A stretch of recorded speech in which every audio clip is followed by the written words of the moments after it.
नरेंद्र मोदी जिंदाबाद, नरेंद्र मोदी जिंदाबाद, नरेंद्र मोदी जिंदाबाद, नरेंद्र मोदी जिंदाबाद।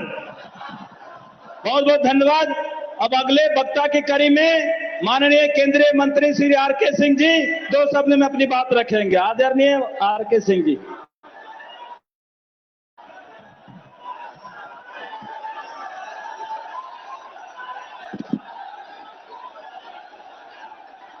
बोले भारत माता की। परम आदरणीय प्रधानमंत्री महोदय, सम्मानित मंच, भाई और बहनों, मैं आपसे 2 ही बात कहना चाहता हूं।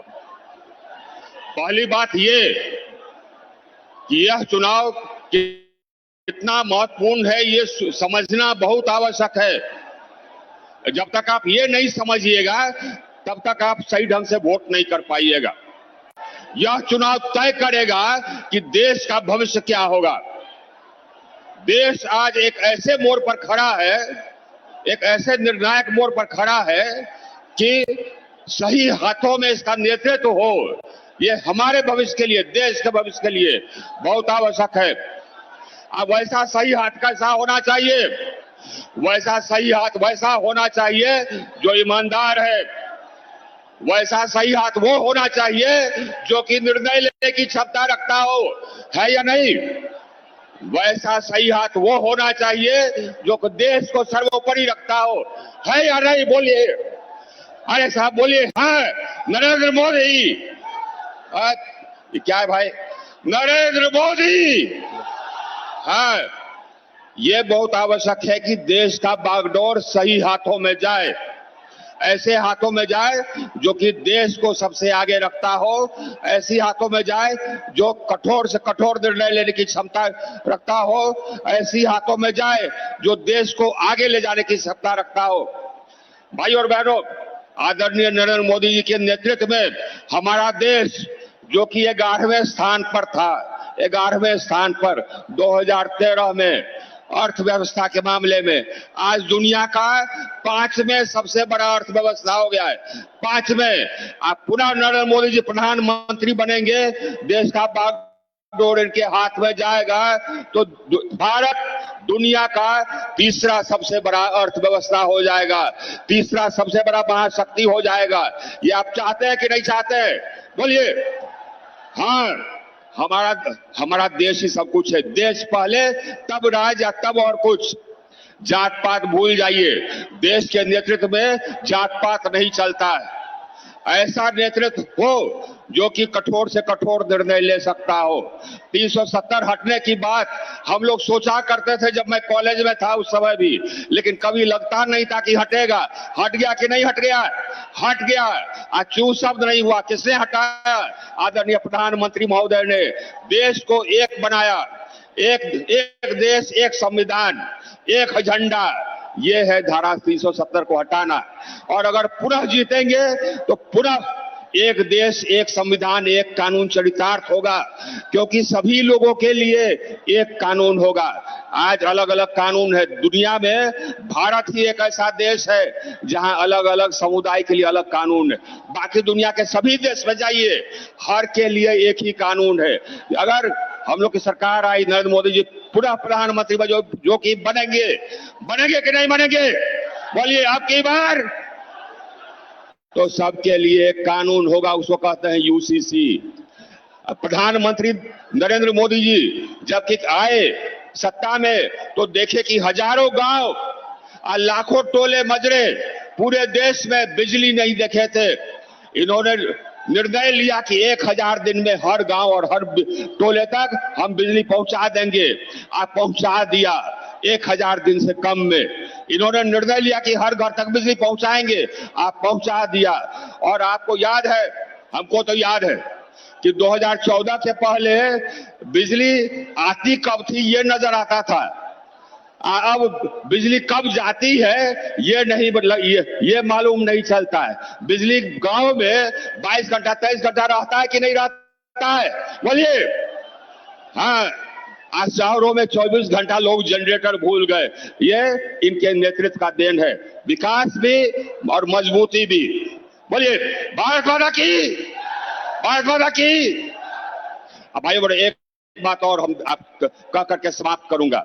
यहां जो चुनाव है हम लोग सब देख चुके हैं, माले को, ये भी और आरा भी और सासाराम भी। और माले का मतलब नक्सल, माले का मतलब विनाश, माले का मतलब हत्या, लूट, माले का मतलब हिंसा, भाई भाई में। ये लोग वही हैं जो कि फूट डालते हैं, जो कि लड़ाई कराते हैं, जो कि विध्वंस करते हैं। हम लोगों को का लड़ाई उन्हीं से है, ये ध्यान रखिएगा। तीनों जगह, उपेंद्र जी का भी, हमारा भी और शिवेश जी का भी। और विकास के लिए वोट कीजिए, विनाश के लिए नहीं। बोलिए भारत माता की, फिर भारत माता की। बहुत बहुत धन्यवाद। बहुत बहुत धन्यवाद माननीय मंत्री जी। अब की बार अगले वक्ता के रूप में काराकाट के हमारे प्रत्याशी आदरणीय उपेंद्र कुशवाहा जी को मैं आमंत्रित करना चाहूंगी, वो आए और मंच को संबोधित करें। आदरणीय उपेंद्र कुशवाहा जी।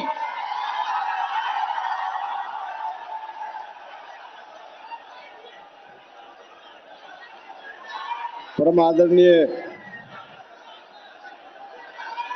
भारत के यशस्वी प्रधानमंत्री श्री नरेंद्र मोदी जी, यहाँ उपस्थित भारत सरकार के माननीय मंत्री और बगल में आरा लोकसभा क्षेत्र से एनडीए के प्रत्याशी आर के सिंह जी, भारत सरकार के माननीय मंत्री श्री नित्यानंद राय जी, बगल के लोकसभा क्षेत्र सासाराम के एनडीए के प्रत्याशी भाई शिवेश राम जी, मंच पर उपस्थित शेष सम्मानित नेतागण और आप सब लोग इतनी भीषण गर्मी में यहाँ आए हुए हैं, सम्मानित अभिभावकगण, भाइयों, मित्रों और मीडिया के बंधुओं, मैं बहुत भाषण लंबा देने के लिए आपके बीच उपस्थित नहीं हुआ हूं। हम तो आदरणीय प्रधानमंत्री जी का अभिनंदन करने के लिए आपके बीच मैं खड़ा हुआ हूं। आज हमारे प्रधानमंत्री जी काराकाट लोकसभा क्षेत्र की इस धरती पर आए हैं।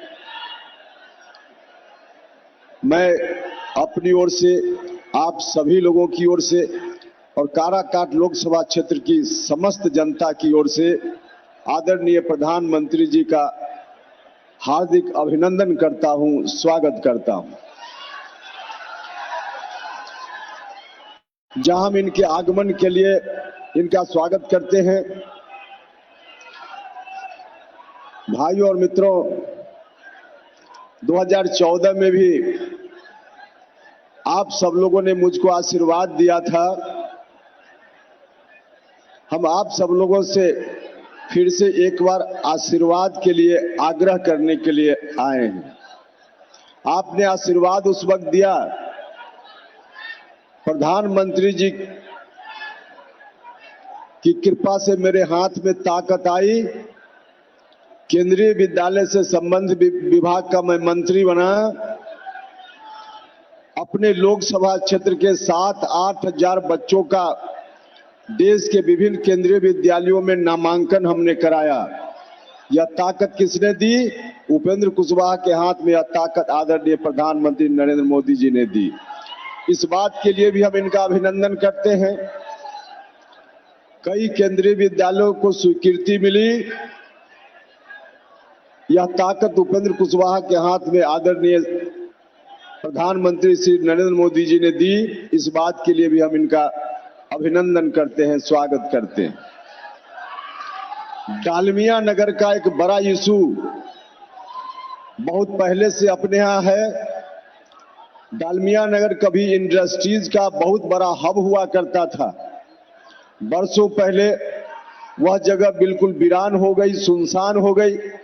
फिर से वहां डालमिया नगर में कारखाना लगे, उद्योग लगे। इस इलाके की यह चिर प्रतीक्षित मांग रही। आप सब लोगों ने 2014 में आशीर्वाद दिया, हमने इस विषय पर ध्यान देना शुरू किया और उस वक्त जानकारी मिली कि रेलवे एक कारखाना यहाँ खोलना चाहती है, उसका प्रस्ताव रेलवे की ओर से है। हमने कोशिश की कि रेलवे का प्रस्ताव है तो आखिर बन क्यों नहीं रहा है। जो जानकारी मिली उस जानकारी के आधार पे कई तरह की बाधाएं थी।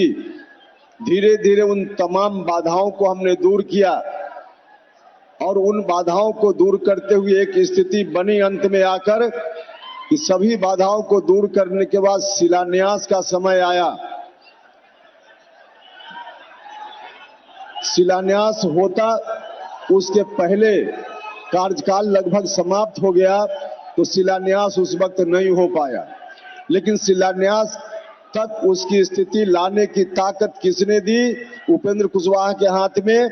तो यह ताकत आदरणीय प्रधानमंत्री श्री नरेंद्र मोदी जी ने दी, इसलिए भी हम इनका अभिनंदन करते हैं, स्वागत करते हैं।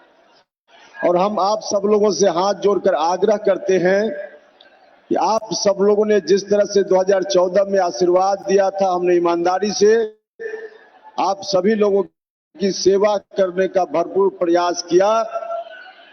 इस बार भी आप सब लोग मिलकर एक बार उपेंद्र कुशवाहा को आशीर्वाद दीजिए। जो काम उस समय पेंडिंग रह गया, डालमिया नगर में रेल कारखाना लगे सहित और भी कई सिंचाई की बड़ी बड़ी परियोजनाएं यहां लंबित हैं और भी कई इस तरह का काम है जिसको करने की जरूरत है। उन लंबित परियोजनाओं, उस तरह के जो रुके हुए काम हैं, उन तमाम कार्यों को इस बार यदि आप सब लोगों ने उपेंद्र कुशवाहा को आशीर्वाद दिया तो निश्चित रूप से उन तमाम कार्यों को इस बार पूरा किया जाएगा। डालमिया नगर का रेल कारखाना न सिर्फ शिलान्यास होगा, न सिर्फ उसका शिलान्यास होगा, बल्कि उसका शिलान्यास और उद्घाटन भी इसी कार्यकाल में होगा।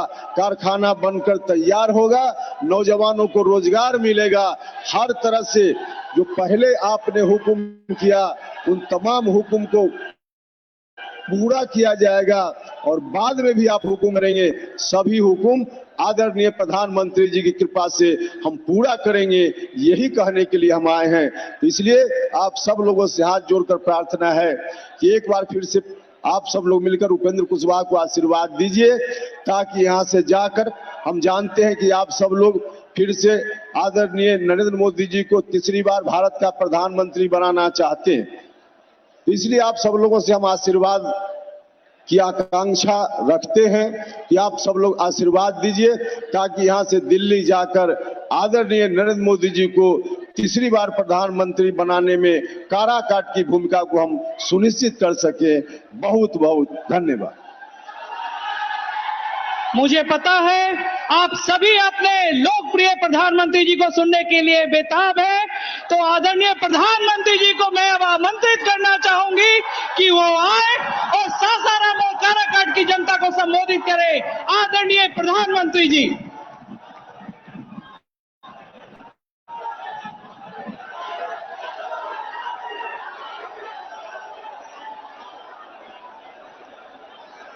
रउआ लोगन के हमार प्रणाम। का हाल बा? हमारा काराकाट के भाई बहन लोग ठीक है ना? 24 के चुनाव के 6 चरण आज पूरे हो जाएंगे और 4 जून को क्या होगा? 4 जून को क्या होगा? 4 जून को क्या होगा? फिर एक बार, फिर एक बार, फिर एक बार। और इसलिए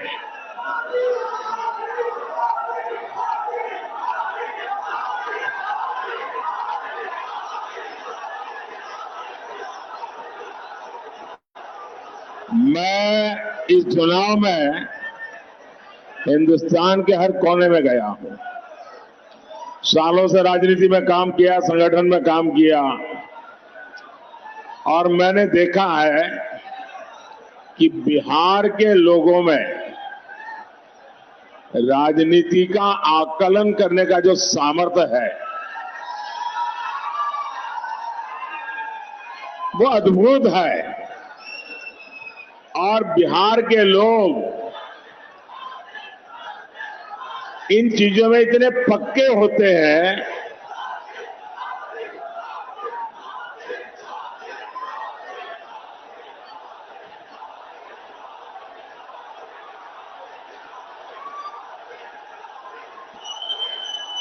बिहार के लोग इतने पक्के हिसाब किताब के लोग होते हैं कि वे कभी भी वो वोट डालने से पहले 50 बार सोचते हैं कि मेरा वोट बेकार तो नहीं जाएगा ना। ये समझ बहुत कम लोगों को होती है जो बिहार को है। और इसलिए बिहार के लोग जब वोट करने जाते हैं तो पहले पक्का देखते हैं, भाई वोट तो डालूंगा लेकिन मेरा वोट बेकार नहीं जाना चाहिए। वो सोचता है जिसकी सरकार बनना पक्का है वोट तो उसी को डालूंगा। है कि नहीं बिहार का ऐसा? बिहार निर्णायक होता है और इसलिए मुझे पक्का भरोसा है कि बिहार के लोग इस बार वोट डाल करके प्रधानमंत्री भी पक्का कर लेंगे।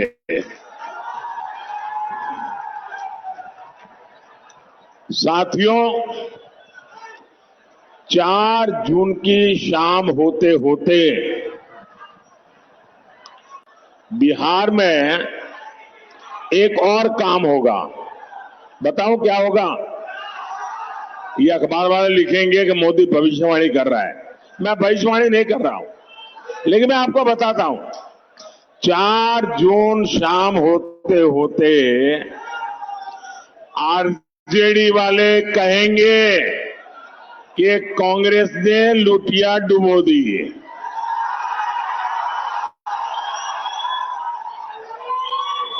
एक दूसरे के कपड़े फाड़ना शुरू करेंगे। 4 जून को दूसरा क्या होगा वो भी बता देता हूं। ये कांग्रेस का शाही परिवार क्या करेगा? कांग्रेस का शाही परिवार पराजय का ठिकरा खड़गे जी के सर पर फोड़ करके वो विदेश में छुट्टियां मनाने चला जाएगा और बेचारे खड़गे जी कार्यकर्ताओं का गुस्सा सहते सहते थक जाएंगे। भाइयों और बहनों, कांग्रेस, आरजेडी और इंडी गठबंधन को देश बार बार खारिज कर चुका है, नकार चुका है। इनके पास न विजन है, इनके पास सिर्फ और सिर्फ कंफ्यूजन है। इनके पास हौसला का नामो निशान नहीं, इनके पास हताशा ही भरी पड़ी है। इनके पास नीति नहीं है, निर्णय लेने की क्षमता नहीं है। ये सिर्फ नकारापन लेकर के जी रहे हैं। दशकों तक इनकी पूरी राजनीति डरो और डराओ के मंत्र पर चली है। लेकिन मोदी ने इनका ये जो डर का गुब्बारा है ना, उस गुब्बारे को ही फोड़ दिया है। और हालत तो ये है कि मोदी उनके डर को भी डराता है। साथियों, ये इंडी गठबंधन वाले देश को डराते थे, देश को ऐसा डराते थे और 70 साल से डराते थे। क्या कहते थे? अयोध्या में अगर राम मंदिर बना तो देश में बवाल हो जाएगा, खून की नदियां बहेगी। आज रामलला भव्य मंदिर में विराजमान है, कोई बवाल हुआ क्या? कोई खून की नदियां बही क्या? ये डराने का झूठा खेल चलता था कि नहीं चलता था? ये लोग डराते थे, 70 साल से डराते थे। ये कहते थे कि जम्मू कश्मीर से 370 अगर हटा तो ये पाकिस्तान में चले जाएंगे, अगर 370 हटा तो आग लग जाएगी, अगर 370 हटा तो देश में बम धमाके होंगे। भांति भांति की धमकियां और डर पैदा करना। मोदी इनकी न धमकियों से डरा है न कभी रुका है। धारा 370 हटा के नहीं हटा? धारा 370 की दीवार गई कि नहीं गई? कश्मीर और हिंदुस्तान के बीच की ये दीवार को तोड़ा कि नहीं तोड़ा? सीना तान के तोड़ा कि नहीं तोड़ा? मुझे बताइए, कहीं आग लगी क्या? कोई पाकिस्तान भाग गया क्या? देश में बम धमाके हुए क्या? डराते थे। साथियों, ये डरपोक कांग्रेस और ये डरपोक आरजेडी वाले अभी क्या कह रहे हैं? पाकिस्तान के पास परमाणु बम है,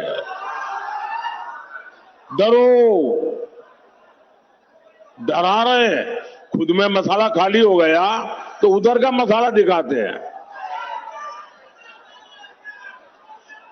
इसलिए पाकिस्तान के आतंकी जब चाहे भारत पर हमला करके चले जाते थे, ये डरपोक लोगों के कारण।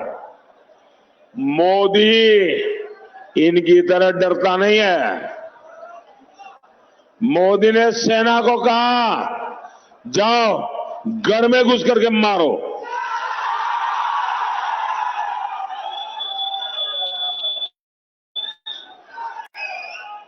आज पाकिस्तान कुछ करने से पहले 100 बार सोचता है। इसी कांग्रेस के राज में,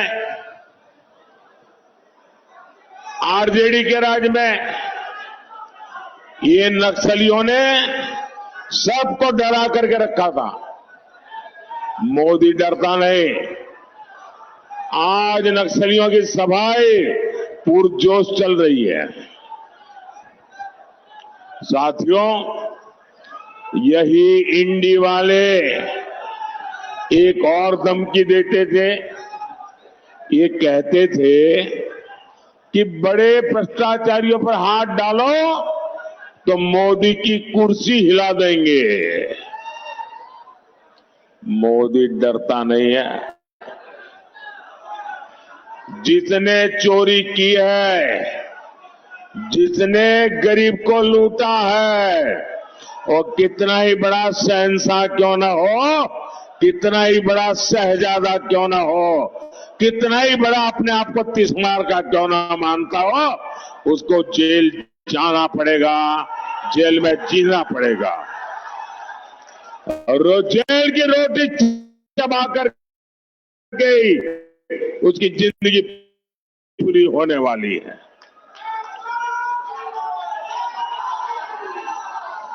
मुझे बताओ भाई, अगर कोई लूट करता है, आपके हक का छीन लेता है, तो छोटे लोगों को तो जेल में बंद करने के लिए कोई चिल्लाता नहीं है। बड़े जाने चाहिए, छोटे जाने चाहिए। आप मुझे कहेंगे वो मैं करूंगा। गुनाह किया है तो छोटा आदमी जेल जाना चाहिए कि सबसे बड़ा है वो जाना चाहिए? बड़ा हो जेल जाना चाहिए ना।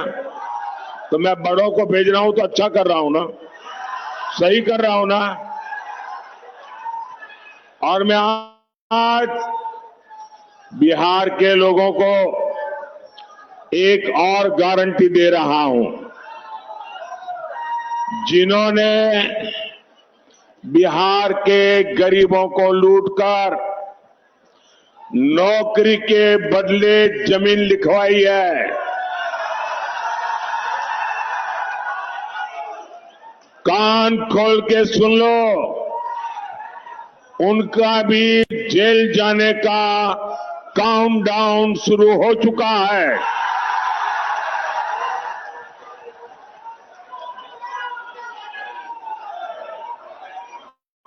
ये जैसे ही ये हेलीकॉप्टर में चक्कर मारने का समय उनका पूरा होगा, जेल का रास्ता तय हो जाएगा।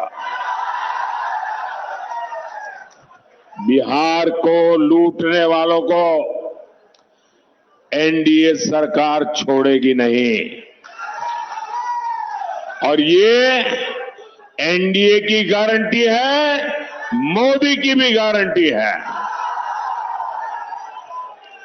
भाई और बहनों, ये इंडी गठबंधन वाले अपने राजनीतिक स्वार्थ के लिए कुछ भी कर सकते हैं। ये लोग बिहार और बिहारियों के अपमान के खिलाफ आवाज तक उठाते नहीं है। कांग्रेस के पंजाब के नेता ने बिहार से वहां काम करने गए, वहां मेहनत करके ईमानदारी से जीवन जीने वाले हमारे बिहारी मजदूर भाई बहनों का घोर अपमान किया, बदले शब्दों में अपमान किया। कहा अब हम उन्हें बिहारियों को पंजाब में घर नहीं देने देंगे, घुसने नहीं देंगे। कांग्रेस के मिनिस्टर ने कहा है, कांग्रेस के शाही परिवार ने इसके विषय में मुंह पे ताला लगा दिया है। क्या कभी कांग्रेस के शाही परिवार ने बिहारियों के इतने बड़े अपमान के लिए बिहार से माफी मांगी क्या? बिहारियों से माफी मांगी क्या? और ये इनको लालटेन लेकर के मुजरा करने वाली जो जमात है, वे भी बिहारियों का अपमान हो रहा है और कांग्रेस के चरण चूम रहे हैं। कांग्रेस के खिलाफ एक शब्द बोलने को तैयार नहीं है, कांग्रेस का जवाब मांगने को तैयार नहीं है। आरजेडी में हिम्मत नहीं कि बिहारियों के अपमान पर वो कांग्रेस को एक शब्द भी बोल पाए।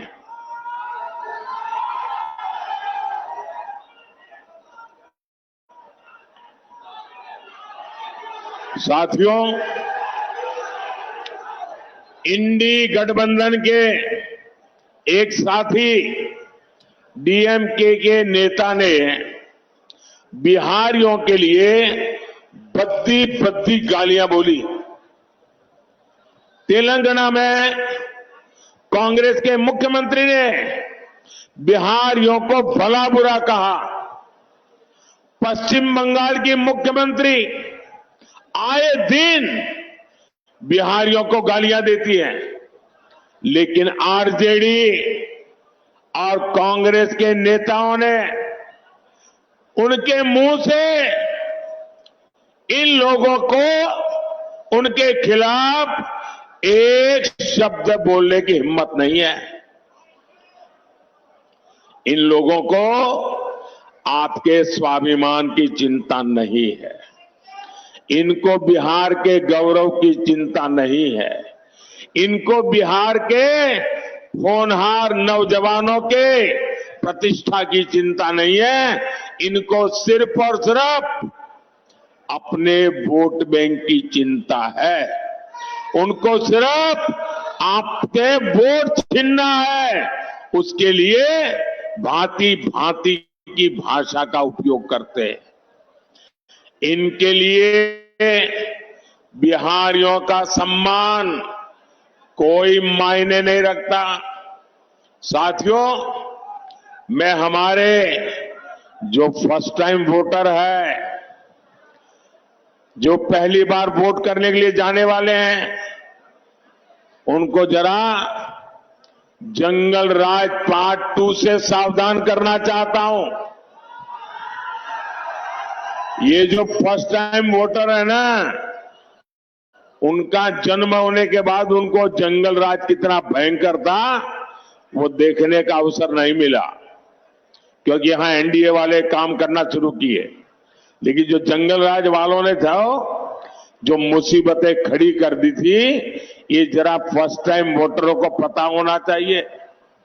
वो समय था शाम होने के बाद बाहर निकलना मुश्किल था। बाहर से कोई रात में ट्रेन से उतरता था तो स्टेशन से बाहर नहीं निकलता था, रात भर स्टेशन पे पड़ा रहता था। सुबह उजाला होने के बाद फिर अपने गांव की तरफ निकलता था। अपहरण, डकैती, हत्या, ये बिहार का दुर्भाग्य बन गया था। नीतीश जी के नेतृत्व में एनडीए सरकार बिहार को जंगल राज से बाहर लेकर आई है। वो गुंडे, वो डकैत, वो लुटेरे अभी छिपे हुए हैं, चुप होकर के बैठे हुए हैं, मौके की तलाश में है। अगर गलती से भी ये इंडी वाले जरा भी मजबूत होते दिखेंगे भी, तो फिर उनका दाना पानी मिलेगा और ये मिलकर के फिर से आपका भविष्य तबाह कर देंगे। नौजवानों, आपकी जिंदगी तबाह कर देंगे और फिर कभी भी आप उभर करके बाहर नहीं आ पाएंगे। भाई और बहनों, ये हमारा बिहार सामाजिक न्याय की प्रणेता भूमि है और मुझे गर्व है कि अगर किसी ने सामाजिक न्याय की रक्षा की है तो वो बीजेपी और एनडीए ने की है। बीते 10 साल में देश ने एनडीए को 2 बार प्रचंड जनादेश दिया। हमने पहली टर्म में एक दलित के बेटे को,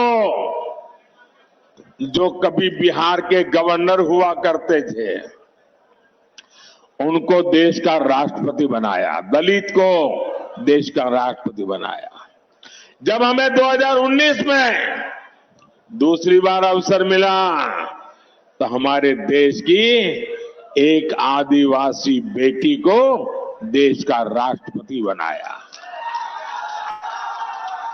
देश के सर्वोच्च संवैधानिक पद पर सुशोभित किया। राष्ट्रपति पद का गौरवपूर्ण काम उन्होंने शुरू किया। हमने पिछड़ा आयोग को संवैधानिक दर्जा दिया।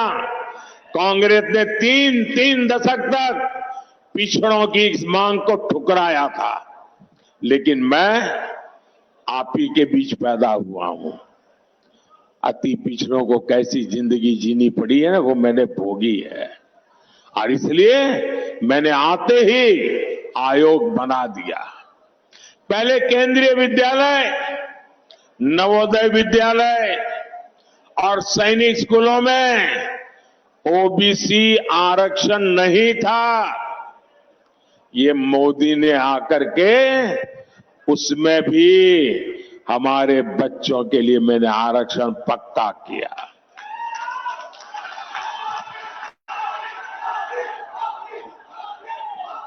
मेडिकल की पढ़ाई में भी केंद्रीय कोटे में पहली बार ओबीसी आरक्षण हमने लागू किया।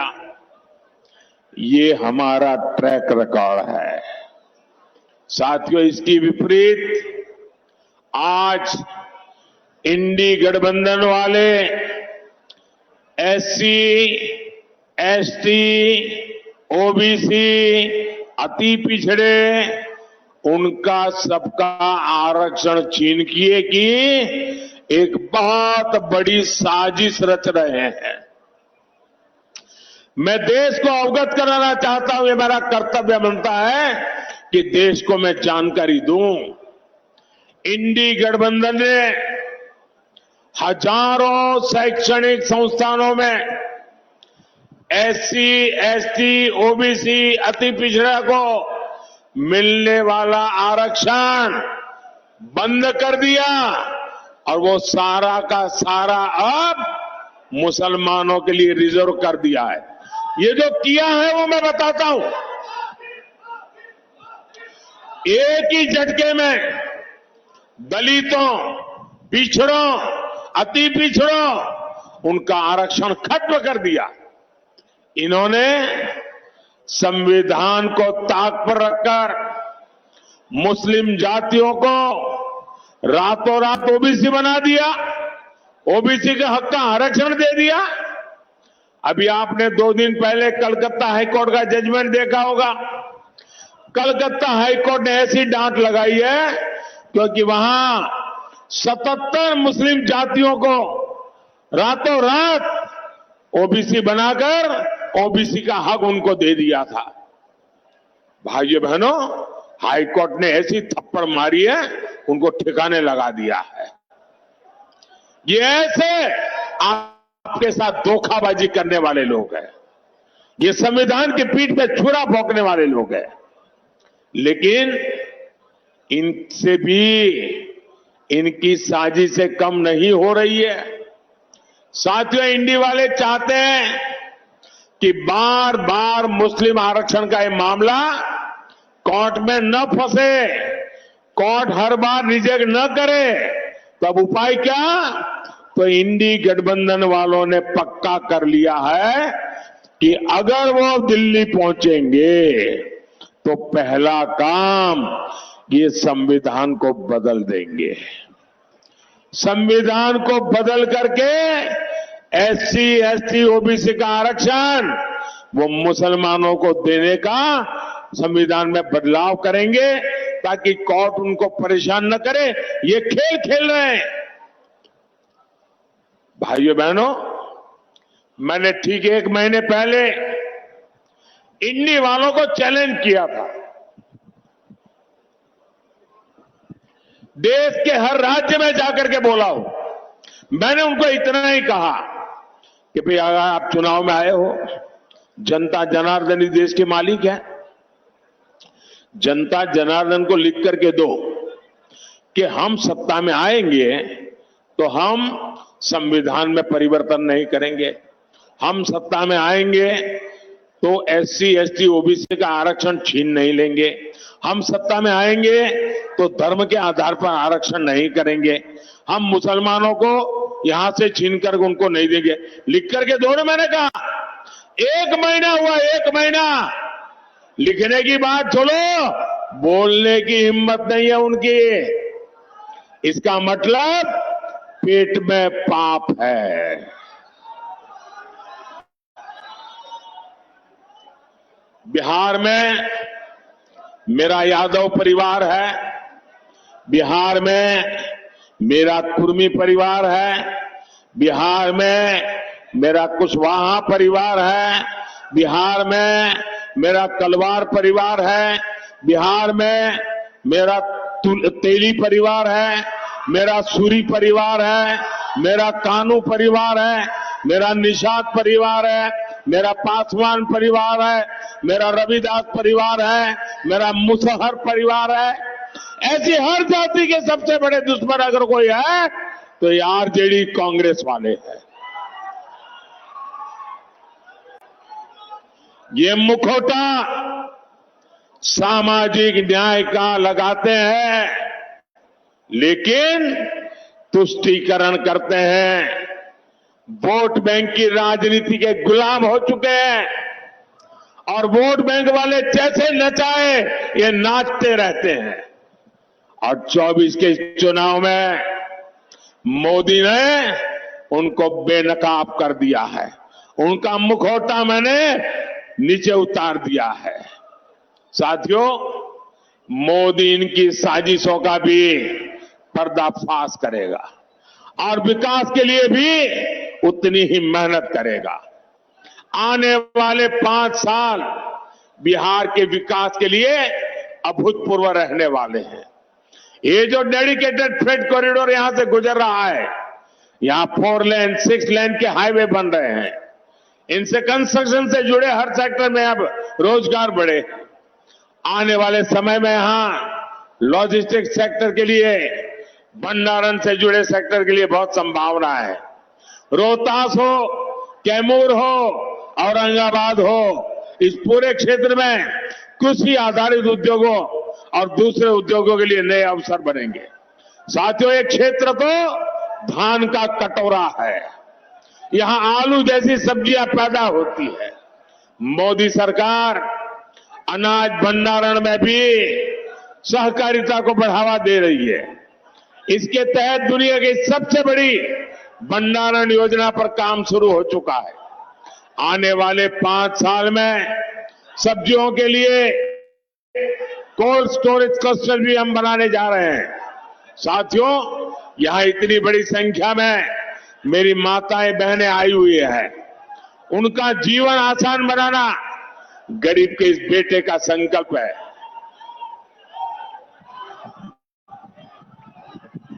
इसलिए मोदी ने मुफ्त अनाज और मुफ्त इलाज एक गारंटी दी है।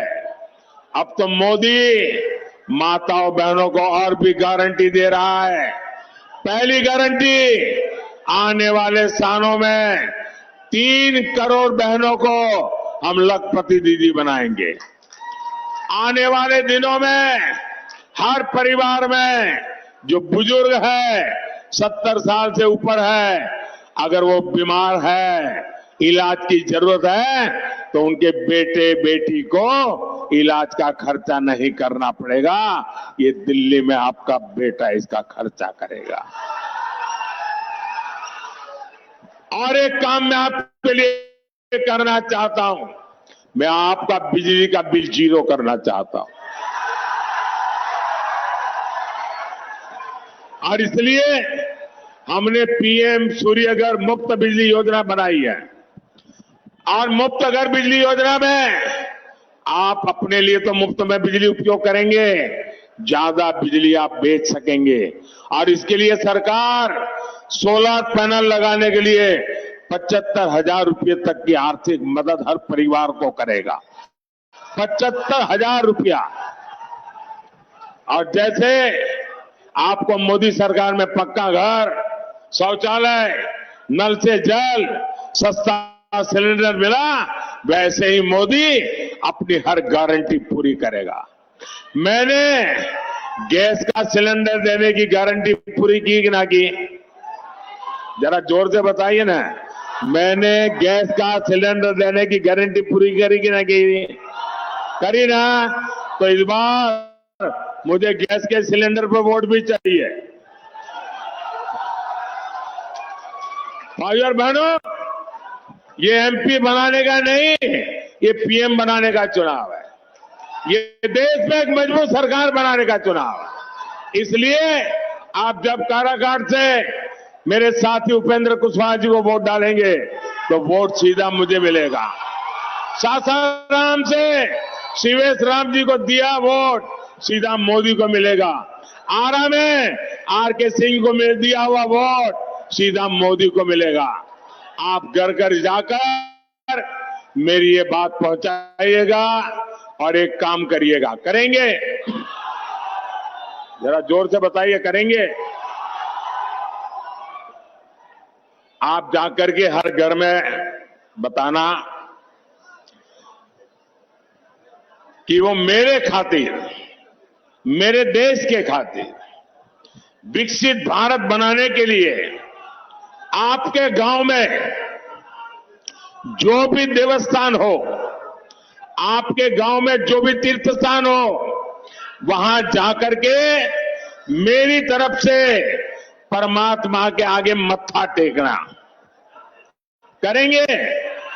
मेरी तरफ से परमात्मा को मत्था टेकेंगे अपने गांव में और मेरी तरफ से परमात्मा को मांगना कि विकसित भारत बनाने के लिए परमात्मा हमें आशीर्वाद दे। इतना काम करेंगे, पक्का करेंगे। बोलिए भारत माता की, भारत माता की, भारत माता की। बहुत बहुत धन्यवाद।